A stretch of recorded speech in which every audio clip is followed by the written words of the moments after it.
Efésios 1. Leamos todos nós a oração que Paulo havia feito. A partir do versículo 16. Mas deixe-me também eu alcançar com... A minha Bíblia tem outra que... Vou pegar a vossa Bíblia. Vamos, 1, 2, 3. Vamos.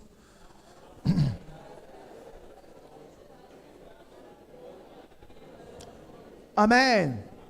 Pronto, quem que está falando? É Paulo. Disse, eu não cesso de dar graça a Deus, lembramos de vocês em quê? Nas minhas orações. Lemos esse versículo para você entender que se trata de uma oração. Agora, olha aqui para mim. Se essa oração está na Bíblia, se trata de uma oração inspirada. Se é inspirada, logo essa oração nos diz respeito. Você entendeu? Amém? Deixa-me falar com o Espírito Santo. Querido Espírito Santo, ajuda-me a falar toda informação, mas num tempo recorde, Senhor. As trevas, qualquer força do mal, à minha frente, atrás, à esquerda, à direita, numa distância de 2 quilômetros, e eu penalizo, e eu ordeno, em nome de Jesus Cristo, que seja sem efeito. Paraliso tudo que é das trevas contra mim, contra a igreja, em nome de Jesus Cristo. E declaro nessa zona toda que Jesus Cristo é o Senhor. Que nenhuma força do mal venha atrever, Senhor, a tocar alguém até quando a última pessoa sair desta sala. O sangue de Jesus Cristo nos cobre a todos nós. Espírito Santo, fale com o teu povo, no nome de Jesus. Amém. Amém. Então, é uma oração inspirada. Agora, vamos ler o versículo a seguir. Qual era a oração? A oração começou, vamos. Para que o Deus, nosso Senhor Jesus Cristo, o Pai da glória, vos dê em seu entendimento o espírito de sabedoria. Olha aqui para mim, antes de ensinar, eu preciso colocar essas bases. É uma maneira muito simples que eu acho de introduzir. Mas, olha o que a Bíblia diz. A oração do Paulo não orou para que os crentes de Efésio venham a receber ou dinheiro, ou casa, ou marido, ou mulher. Não. Ele pediu duas coisas. Quais são as coisas? Vos dê o que? Em seu conhecimento, o espírito de sabedoria e de revelação. E leia o versículo a seguir. Dizendo que? 18. Tendo iluminado os olhos do vosso entendimento. Para por ali. Senhor, ilumina os olhos do entendimento desse povo. Você vai dizer que, Senhor, ilumina os olhos do meu entendimento. Está entendendo como vai orar? Vamos, depois eu vou explicar. Por que então os olhos do nosso entendimento têm que se abrir? Tem vários motivos. Um dos motivos é qual?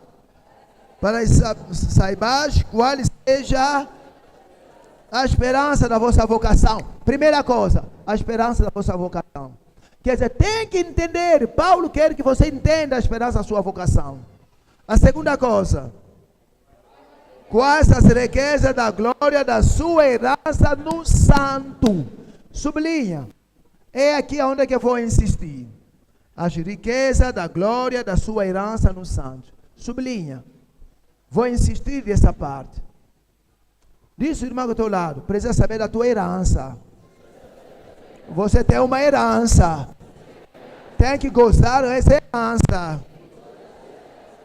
Amém. E depois 19, disseram que e qual a sobreexcelência, grandeza do seu poder sobre nós. Quer dizer, há um poder de Deus que opera sobre nós. Vamos, nós quem? Os que cremos, segundo a operação da força do seu poder, que manifestou em Cristo, ressuscitando dos mortos, pondo a sua direita no céu. Qual é o posicionamento do Cristo? Acima de todo, versículo 21, vamos. Acima de todo principado, poder, potestade, domínio, e de todo nome que se nomeia, não só nesses séculos, mas também no vindouro, e sujeitou todas as coisas aos seus pés, e sobre todas as coisas o constitui como cabeça da igreja, que é o seu corpo, a plenitude daquele que cumpre todo em todo. Palavra do Senhor. Mantenha sua Bíblia aberta, porque é um ensinamento. Deus me disse que vou levar mais que 1 hora e 10 minutos, não é? Assenta-te, por favor. Não deixe que alguém te incomode. E quando chegar em casa, procura a forma de baixar. Amém? De baixar isso no Facebook para a sua casa. Acompanhe de uma maneira simples. E eu quero falar da a sua herança nos santos. Diz ao próximo, fique atento para saber qual é a herança, uma das heranças de Jesus para a sua vida. Acompanha bem. Não deixe que alguém te incomode. Olha aqui para mim. Mantenha a Bíblia aberta. Queridos irmãos, Deus não criou ninguém para sofrer. Deus não criou ninguém para passar mal com as doenças. A pobreza não vem de Deus. A miséria também não vem do Senhor. Deus não criou ninguém para sofrer. A dificuldade que está a passar não está na mente de Deus. Aquilo que está a te fazer chorar não é de Deus. Deus não criou alguém burro e outra pessoa inteligente. Alguma coisa aconteceu para que essas coisas venham acontecer, talvez na vida de alguém que está aqui. Não é do pensamento de Deus que você venha fazer um negócio, esse negócio não venha dar certo. Nem a vontade de Deus que uma mulher torna-se uma mulher estéril. Não é da vontade de Deus que venha acontecer pessoas a quem a palavra de Deus não esteja a se manifestar. Deus não criou ninguém assim. O maior desafio da sua vida não vem de Deus. Por que que você está a chorar? Por que que você, numa determinada área da tua vida, tem se perguntado por que que a situação da minha vida está assim? Estou a falar com alguém. Se olhar num lado da sua vida, você se disse, graças a Deus, Deus tem me ajudado. Mas existe uma outra área da tua vida até que te deixa aquém. É cristão, mas não tem nem sequer vontade de viver. Talvez haja aqui alguém que está muito mais estressado ou está passando num momento muito difícil. Não somente o estresse, mas a pessoa está com uma depressão. Tudo que tem não está a lhe agradar. Não é da vontade de Deus. Como então você não está a se agradar de nada? E vai ver a pessoa fica muito mais sozinho. Não quer mais ficar com as pessoas. A sua vontade se sente bem quando está só. Isso não é a vontade de Deus. E quando isso piora, vai ver que a pessoa passa muito tempo no quarto. Há quem até passa a hora de tomar banho. Em vez de banhar de manhã, vai ver só lá mais tarde. Já não tem vontade de viver. Isso não vem de Deus. Pastor, essas coisas, de onde essas coisas vêm? Como então todos estão sendo promovidos no serviço, menos você? Como então quando muita gente são ajudados, menos você? Como então quando há uma desgraça, essas desgraças somente chegam até a você? Por que então a sua vida sobe, depois desce, descai mesmo, ao ponto de se perguntar, mas o que é que está acontecendo comigo? Pastor, quem é que faz isso? Agora voltamos. Glória. Voltamos na Bíblia. Lê o versículo 21. 21. Já está? Lê, está escrito o quê? Acima de todo principado, poder, potestade, domínio.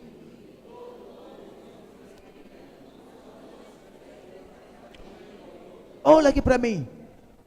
Vê. Quem são os caçadores de todo o mal que acontece na natureza humana? São esses. Vê. Qual é o primeiro nome que meteram lá? Principal. Depois tem que? Poder. Depois tem que? Potestade. Depois tem que? Domínio. São essas forças que têm se levantado contra você, contra as pessoas. Aqui está se fazendo muito barulho. É quem é esse? Esse que está de pé, quem que está fazendo muito barulho assim? Por favor, quando o pastor está a pregar, não faça assim, não vai me distrair. Lida com a situação, depois de dar cadeira para sentar. Vamos procurar uma cadeira no escritório do pastor, caso que não tenha mais cadeira. Amém? Vem lá no escritório para ter 2 cadeiras, para ajudar aquelas 2 pessoas que estão de pé. Olha aqui para mim. A Bíblia nos ensina que são essas forças do mal que têm se levantado contra as pessoas. Quando você vê aquele fogo na Califórnia que matou muita gente, centenas de americanos, embora o dinheiro que os americanos têm, embora com a tecnologia dos americanos, embora tudo isso, mas morreram centenas de pessoas e centenas até hoje são desaparecidos. Um incêndio. Quem que originou aquilo? Olha, são essas forças. Escute-me bem. Tudo de ruim que acontece no mundo vem através do diabo. O diabo não é omnipresente. O diabo não fica em todos os lugares de uma só vez. Mas o diabo é muito organizado. Em cada lugar ele tem um seu soldado. E os seus soldados mais poderosos são esses que meterão aqui. Os principados, as potestades. E se nós virmos no Efésio, no capítulo 6, por favor, meta o separador. Vai ver lá, Paulo aumentou o nome. Acho que esse nome que aumentou no lugar do poder que você viu aqui. Vai no capítulo 6. Por favor, você hoje vai entender e vai lhe colocar no seu lugar. Não vai continuar a sofrer da maneira que estás a sofrer. Vamos. Capítulo 6. Lê o versículo 12. O que está escrito? Em Efésios. Essa é uma epístola que fala muito mais da guerra espiritual. Vamos. Versículo 12. 1, 2, 3, vamos. Não temos que lutar contra carne e sangue. Sim, contra os principados, contra as potestades, contra os príncipes das trevas desse século, contra as forças espirituais de maldade no lugar. Você viu? São essas forças que não querem ver feliz. São essas forças que complicam os casamentos. São essas forças que querem te levar na pobreza. São essas forças do mal que querem destruir, matar e roubar você. São essas forças. A desgraça que está acontecendo no ano passado, quem é o promotor disso? É uma dessas forças. Sobretudo, essa força que está no fim. As forças espirituais de maldade nos lugares celestiais são as mais perigosas. Vê? As forças espirituais de maldade. Vê seu nome. Hoste espiritual de maldade nos lugares celestiais. São forças do mal só para o mal. A desgraça que aconteceu no ano passado. Se quiserem culpar, não culpe a Deus. Quem culpa a Deus é a pessoa que ainda não tem um conhecimento de como é que as coisas funcionam. Quem origina essas coisas são essas forças. E agora vê, essas forças do mal que vem com as doenças, que vem com os problemas. Lhes aconteceu alguma coisa? O que lhes aconteceu? Por favor, coloca mais um separador. Estamos a ir a algum lugar. Passa esse livro. Vai em Colossenses. Ajuda-me, por favor. Passa esse livro, vai encontrar Filipenses. Depois de Filipenses, vai encontrar Colossenses. Já está? Então, vai no capítulo 2. Vamos no capítulo 2. Por favor, siga-me com atenção. E grava ou vai no Facebook, lá mais tarde, baixa. Porque você vai ter que terminar esse ano com muito sucesso, irmão. Não fique triste, essa doença vai desaparecer. Vai. Esse problema esse problema que tem das finanças vai ficar na história. Mas tem que saber uma coisa. Se quiser conseguir derrotar o teu inimigo, você tem que conhecer ele pelo menos um pouco. Tem que conhecer ele ou conhecer as regras do jogo. Você sabia que uma equipe, se quiser jogar com a equipe onde Messi joga, eles metem a equipe adversa que vai jogar com ele para assistir como é que eles estão jogando. Para ver, não, Messi, outro que Ronaldo, outro quem? Ricardo, Ronaldo, outro por Cristiano Ronaldo, sim, é aquele nome tão. Outro por Cristiano Ronaldo, ele tem que ver como é que ele joga com seus pés, o que é que ele faz. Então vai dizer, olha, está vendo como é que ele faz? Para você saber como é que vai defender quando estiver a vir. Deus te trouxe aqui para te dizer, para saber como é que o diabo faz para tentar te fintar, para saber como você vai lhe derrotar. Você não conhecer, você pode pensar que eles têm mais força. Então precisa conhecer o teu adversário. Aqui está comigo? Agora, vê só o que aconteceu com aquelas forças que eu falei. São as forças perigosíssimas. Essas forças não se comparam com um bruxo. Um bruxo não é ninguém. Essas são as forças do mal. O diabo Satanás, pela queda de Adão, Deus, não, ele ficou a reinar no mundo. No dia da tentação, você viu uma das explanações de Jesus. Jesus disse que o príncipe desse mundo vem, mas não tem nada a ver comigo. Jesus chamou Satanás quem? O príncipe desse mundo. Quer dizer, o próprio Jesus reconheceu que esse mundo lhe foi dado. Pastor, quando é que Deus deu então esse mundo? Por favor, pega aí no meu sonho equalizador.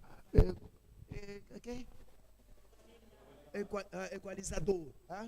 Mexe lá para ver se possa me ajudar. Eu não quero gritar, mas quero entender. Lá fora.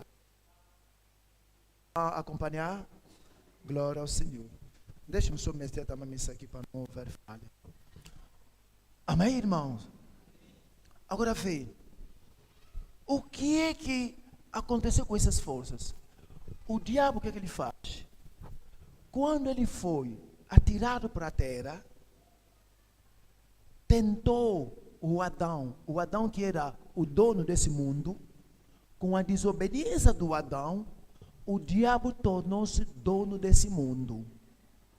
E tornar-se dono desse mundo, Jesus não recusou. Jesus disse no dia da sua tentação, não, no dia que tinha que ser preso.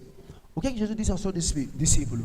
O príncipe desse mundo vem, mas ele não tem nada a ver comigo. Quer dizer, Jesus reconheceu que ele é o príncipe desse mundo. Alguém pode perguntar, mas o diabo, se não é omnipresente, como consegue queimar lá, fazer o incêndio lá em Hawaii, fez aquela confusão em Haiti, houve mais outro incêndio na Grécia, de uma só vez, como é que ele consegue? O diabo faz assim, ele é muito organizado, tem chefe em cada área, lá no céu tem um chefe. Quem é esse chefe? Esses chefes são essas hostes de maldade nos lugares celestiais. São essas forças que se levantaram com a resposta que Deus havia dado a Daniel quando Daniel estava a orar. Deus mandou a resposta de Deus encravou lá no céu. Por quê? Por causa dessas forças. Imagine como é que eles operam. Por causa dessas forças. A oração não chegou a Daniel, a resposta. E Daniel teve que continuar a orar até o ponto de que conseguir. Deus mandou um reforço. Imagine. Os que estudam na estratégia de guerra, as pessoas sabem. Se quando vê que lá as coisas não estão a dar, manda-se um reforço. E Deus teve que mandar um reforço, o arcanjo Miguel, para vir, para defender o anjo Gabriel, para o anjo Gabriel chegar com a resposta até Daniel. Está vendo como é que o conflito é? Esse conflito é um conflito real, porque está na Bíblia. E hoje, o pastor te disse que são essas forças que têm feito muitos danos nesse mundo. Então, o que fez? O diabo faz. As outras pessoas mandaram lá no lugar celestial. Pega também uns principados ou umas potestades, coloca nas águas. Se hoje eu falar que anda, todo de Luanda sabe o que anda. Amém? Que anda é o quê? É aquela força do mal que controla as águas. Então, tem mais outros principados que reinam nos bairros. Há bairro das pessoas muito sérias, há bairro das pessoas gatunes e tudo. E nos Estados Unidos, há um bairro onde é que reina muito homossexualismo. Até que um dia foram apanhados duas aves, quatro tipos de ave, gaivota, macho, a se juntar. Por quê? O espírito do homossexualismo é muito forte lá. Isso quer dizer que um principado que reina nesse lugar. Está vendo como é que as coisas são?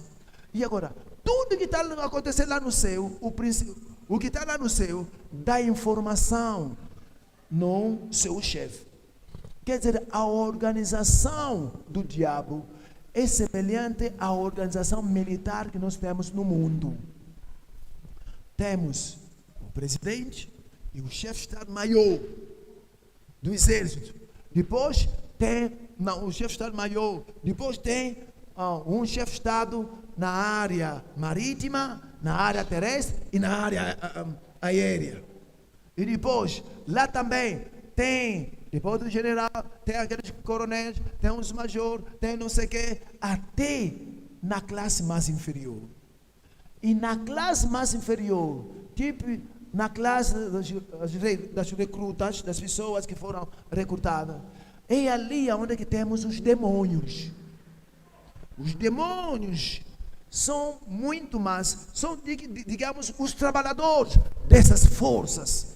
Essas forças também não deixam de ser demônios, mas é comum, um general não deixa de ser um soldado. Amém? Mas está numa hierarquia muito elevada. É assim também que o diabo faz no mundo espiritual. Por exemplo, nós nesse bairro temos alguém na comissão do bairro, não sei o que, um chefe que lida esse bairro. No nosso município, temos também um administrador municipal. Na nossa comuna, tem um administrador comunal. Qualquer informação, no nível da comuna, vai no nível do município, depois vai no nível da província. E lá mais tarde vai no ministério. E lá mais tarde até o presidente da república pode se informar de uma coisa que está acontecendo aqui. Está entendendo? É dessa mesma forma que acontece no mundo espiritual. Por exemplo, assim que estamos, tem um demônio que controla essa rua. E esse demônio dá informação com o demônio que controla o bairro popular. E esse demônio nos conhece. Sabe também que tem um pastor Ministério Soares que está estragando o seu trabalho aqui. Porque nesse momento que estou a falar, já lhe expulsei a mais do que 2.000 quilômetros. E está lá. Assim que eu falo, em nome de Jesus Cristo, estou a paralisar toda a força do inimigo. Quando eu digo em nome de Jesus Cristo, que vai a uma distância de 2 quilômetros, aquele demônio que controla aqui já foi. Agora que eu estou aqui, não está. E lá onde é que está, sabe que eu estou falando dele. Mas como Jesus, o príncipe desse mundo vem, mas não tem nada a ver comigo. Aleluia, uma salva de palmas. Não tem nada a ver com a igreja. Agora, siga bem, para que você também comece a falar a mesma linguagem que estou a falar. O que agora que aconteceu?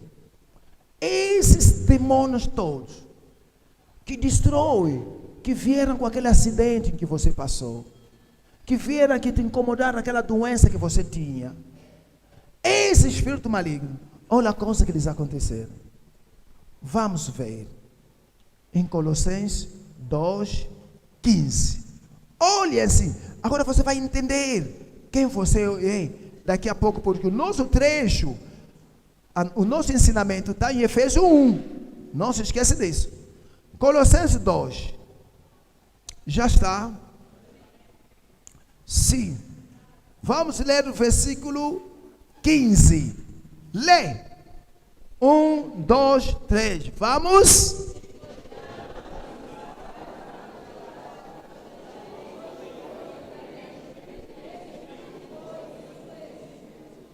Amém. Vê o que está escrito. Pronto. É bom porque quando vou falar de Efésios 2, vocês vão ver a mesma palavra morto. Então, é bom você entender porque vou falar rapidamente de 3 tipos de morte que existem. Vamos começar no versículo 13 até 15. Vamos. 1, 2, 3. Vamos. Quando vós estavas mortos nos pecados, na incircuncisão da vossa, vos vivificou juntamente com ele, perdoando-vos todas as ofensas, vendo riscado a cédula que era contra nós, nas suas ordenanças, ao qual de alguma maneira nos era contrário, e atirou no meio de nós, e despojando os principados, as potestades, os expôs publicamente, triunfou em si mesmo. Para por aí. Por favor, verifica ainda porque que está a falhar um pouquinho aqui. Ou alguma coisa para ajudar as pessoas que estão assistindo lá. Você que está assistindo, assiste e lá mais tarde vai ver indiferido. Porque vai te ajudar. Tem que saber o inimigo que está querendo destruir a sua vida. Ora, siga aqui comigo. Igreja, olha, diz para o próximo. Disse, fique atento, olha para frente. Olha o que aconteceu. Antes de você aceitar Jesus, a Bíblia te considera que você era morto. Deixa-me falar rapidamente de 3 tipos de morte. Lembra-te, Deus me falou de antemão que eu vou ter que falar muito. Me disse para eu não me preparar, Ele vai me falar a coisa que vou dizer quando estiver aqui. Amém? Deixa-me só obedecer. Mas estamos a ir para você entender aquele trecho do fim. Existem 3 tipos de morte. 3.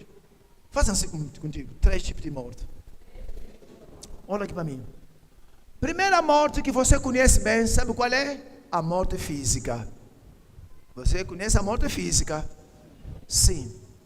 A segunda morte é chamada a morte espiritual. Amém, irmãos? E a terceira morte é chamada a segunda morte. Amém? Existem pessoas que vão morrer 2 vezes. É uma expressão, isso que chama segunda morte. Você vai entender isso. Existem 3 mortes. É triste que as pessoas só se preocupam. E isso quando me vem, irmão, eu começo a chorar até para muita gente que fala mal dos pastores. Porque nunca lhes ensinaram de 3 mortes. As pessoas só sabem de uma morte.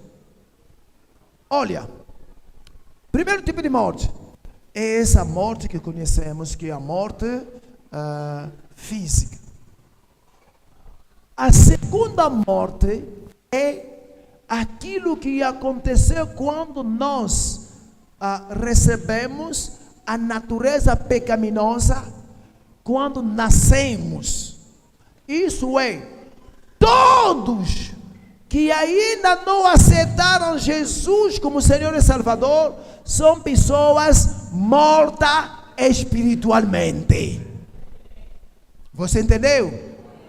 Todos, pastor. Então uma pessoa que é um grande jogador, tem muita fama e não aceitou Jesus, segundo a Bíblia, é uma pessoa morta. Pastor, um rei, um príncipe ou um ministro de outros países que não são cristãos, que nunca deram a vida a Jesus e que tomam as decisões nesse mundo, segundo a Bíblia, são mortos espiritualmente. Pastor, o pastor quer falar que o meu marido que não gosta de vir na igreja também é morto espiritualmente? Sim, é um defunto espiritual aos olhos de Deus. Pensa a ver por que eu faço essa campanha? Irmão, há um momento quando vem vontade de chorar. Eu vou dizer, Senhor, muitos não sabem, muitos não sabem, muitos não sabem. E eu agora estou a orar, Senhor, por que eu ultimamente vou dar meu filho? Que eu não vou morrer até quando impactar a nação com a palavra. Por que eu estou a falar assim?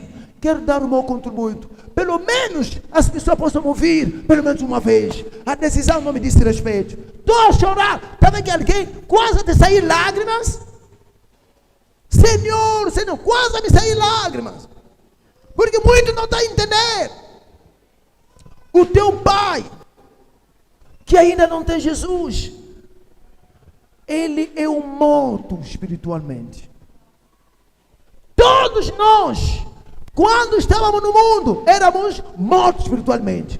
Você que está aqui pela primeira vez, que ainda não deu a sua vida a Jesus, aos olhos de Deus você é um defunto espiritualmente. Morto espiritual. Veja por que, irmão, temos que fazer tudo o que pudermos para as pessoas dar a vida a Jesus. Vê por que eu às 15 horas vou estar mais no Facebook, só para ajudar pelo menos alguém para sair do inferno, para vir a Jesus, porque isso é real, irmão. Eu vou voltar a falar dos 3 mortos com muitos versículos, mas hoje deixa-me só obedecer aquilo que Deus me mandou para falar. Essa é a segunda morte. Não, o segundo tipo de morte. Morte espiritual. Todos nós, antes de aceitarmos Jesus, se tem um parente que ainda não aceitou Jesus, irmão, chore para ele, isso é sério. Ele é morto espiritualmente. O perigo é quando um morto espiritual morrer assim, vale esperar a última morte, que é o terceiro tipo de morte, que é a morte eterna. Irmão, essa é a morte mais perigosa. Não deixe, por favor, não deixe um dos seus familiares venha viver essa morte. É real. Que Deus me ajude. Eu vou te dar todos os versículos. Hoje não posso, porque a orientação que Deus me deu é outra. Por favor, se conhecer alguém que não conhece, que não tem Jesus, primeiro, hoje, assim que está em vida, é um morto espiritual.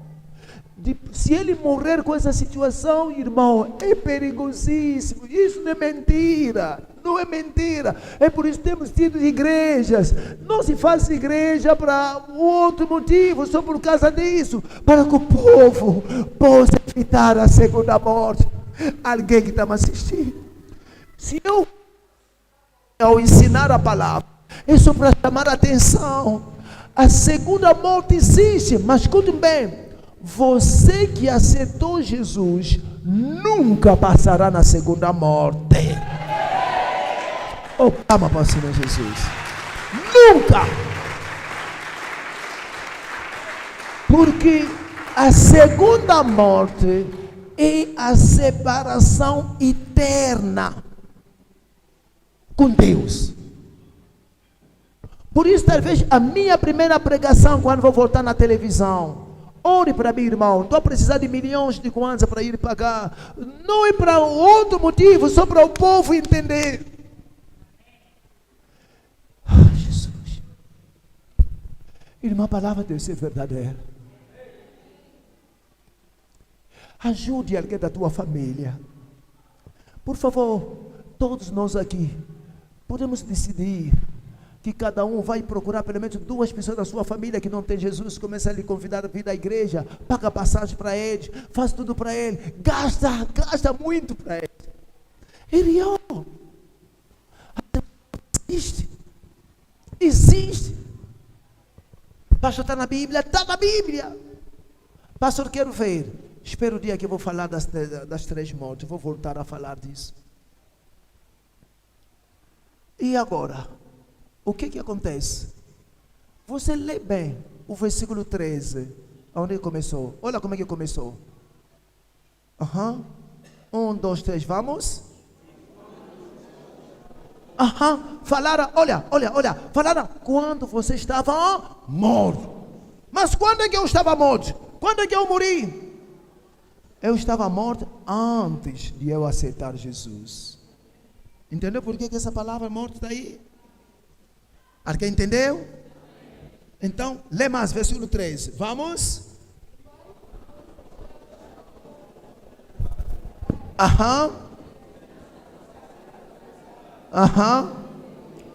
No desejo do corpo da carne, da consciência de Cristo. Sim. E quando estavas mortos no pecado e na circuncisão da vossa carne, algo aconteceu. Vos vivificou juntamente com ele, perdoando-vos todas as vossas ofensas. Olha para mim. O que aconteceu é o quê? Jesus, agora, para dar a vida a todos nós, se encarnou no seu Filho Jesus. Deus se encarnou no seu Filho Jesus. Veio o Filho do Homem. E Jesus foi na cruz. Sigam bem. Ei, olha para mim. Não olhe mais lá na Bíblia, olha para mim, lá em cima, olha para mim. Jesus foi na cruz, e chegando lá na cruz, Jesus foi lá por causa dos pecados da humanidade. Jesus morreu para todos, inclusive para os muçulmanos, para os hindus, para todos. Jesus morreu. O que aconteceu? Jesus na cruz fez algo. Primeira coisa, versículo 14. Havendo riscado a cédula que era contra vós. Tem uma esferográfica aí. Por favor, me dê uma esferográfica rapidamente. Olha o que aconteceu na cruz. A Bíblia diz, lê comigo, versículo 14. 1, 2, 3, vamos. Havendo riscado a cédula que era contra nós, nas suas ordenanças. Olha aqui, olha para mim. O que esse português quer dizer? Jesus na cruz, o que fez? O ato de ele estar na cruz, para você que aceitou Jesus, a tua cédula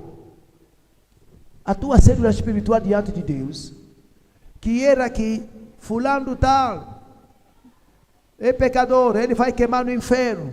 Jesus fez, riscou as ordenanças que era contra você. Esse aqui que vai no inferno, Jesus na cruz arriscou. É isso que aconteceu lá na cruz. As ordenanças dessa cédula eram contra ti, que sendo uma pessoa morta irá no inferno. E Jesus na cruz disse: eu amo muito a igreja Água Viva, como estava no inferno. Arriscou. E não só, vê o que a Bíblia disse: havendo riscado a célula que era contra nós, nas suas ordenanças, a qual de alguma maneira nos era contrária. As cláusulas ou as ordenanças dessa célula nos era contrária.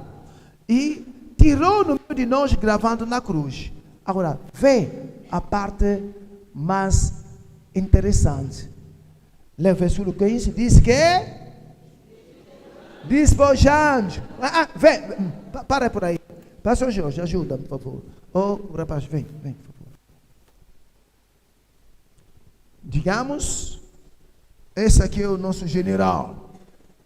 General demônio. Você não é demônio, eu sou o exemplo. General demônio. São aqueles principados, potestades, aqueles domínios, aqueles que fazem mal, aqueles que matam as pessoas cedo, aqueles que ficam com as doenças, aqueles que não querem que você seja feliz. General. General. Mais outro, por favor, mais outro aí. Mais outro. Sim. Bem patenteado. Aleluia. Esse aqui tem mais estrelas. Sim. Sim. Não brinca. Tá bom. Aqui está comigo? Graças a Deus. Entenda para não ficar para saber por que muitas das vezes o pastor tem aquele tipo de linguagem diante de vocês, né? Quando falo que não pode nada contra mim. Agora chega. Na cruz, a Bíblia diz, não somente a cédula cujas ordenanças te era contrário, que Jesus riscou. A Bíblia, quando no versículo 15, a Bíblia disse assim, Jesus despojou, Paulo usa uma linguagem militar do então. Não sei se hoje também é assim que acontece. Por favor, vocês todos que estão aqui à frente, colocai-vos à frente, de pé. Colocai-vos à frente, por favor. Só permaneça lá. Olha a linguagem que Paulo usou. Na altura, se alguém, um militar, um rei, conquistar um outro domínio, uma outra terra, ou uma outra província, os presos eram levados na cidadela. Digamos que esses aqui são o povo que está na cidadela. Por favor, quer mais papel, qualquer guardanapo, qualquer papel, para dar um papel a cada um daqui, por favor.